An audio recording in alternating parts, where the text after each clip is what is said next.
ஜூலை 23. புண்ணிய நதியாம் பொருணை தன் கண்ணியத்தை தண்ணீருக்குள் தாரை வார்த்த தினம் இன்று. பொருணையின் கருவறையில் வாழ்பவர்கள் நாங்கள். ஆனால் கருவறையே எங்களுக்கு கல்லறையாகி போனது. பொருணையும் கடைசி வரை எங்கள் மீது கருணை காட்டவில்லையே. நதிக்கரைகளில் நாகரீகம் வளர்ந்ததாய் வரலாறு. இங்கே எங்களுக்கு மட்டும்தான் அதே நதிக்கரையில் அநீதியும் அநாகரீகமும் அரங்கேறியது. நதிகளில் திதி கொடுப்பதுதான் வாடிக்கை. எங்களுக்குத்தான் நதியே திதி கொடுத்த சோகத்தை எங்கு கொண்டு போய் சொல்ல?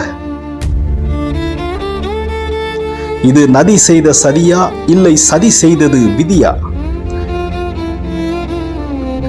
கூலி உயர்வு கேட்டது ஒரு குற்றமா?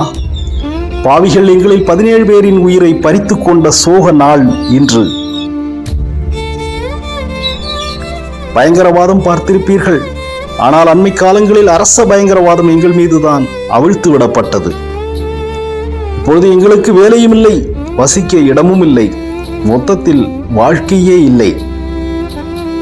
இப்படி நாங்கள் ஒன்றுமில்லாமல் போவதற்கா பச்சிளம் குழந்தை முதல் 17 பேரின் உயிர் பலி கொடுக்கப்பட்டது? பிபிடிசி கம்பெனி எங்கள் வியர்வையை விலையாக்கியது.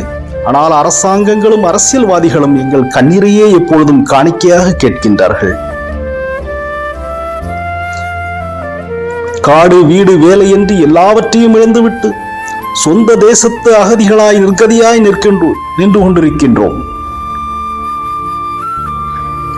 விசால மனம் இல்லாத மனிதர்களால் விலாசம் இல்லாமல் போய்விட்டோம். கடவுள் கூட எங்களுக்கு கரிசனம் காட்டவில்லையே என்ற தேயிலை மாந்தர்களின் கூக்குரல் ஒலிக்கிறது. காப்பு காடாக்கப் போவதாக சொல்பவர்களே, முதலில் எங்கள் கூப்பாட்டை கேளுங்கள். எங்கள் குரலின் ஒலியின் வலியை உணருங்கள். காடு தன்னைத்தானே காத்துக்கொள்ளும். காட்டில் உள்ள மக்களையும் அவர்களின் துயரங்களையும் கவனியுங்கள். அவர்கள் எளியவர்கள், அவர்களின் கண்ணீரை துடையுங்கள்.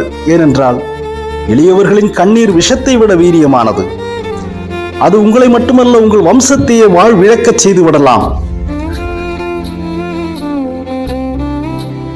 எழுத்து மை ஸ்டீபன்.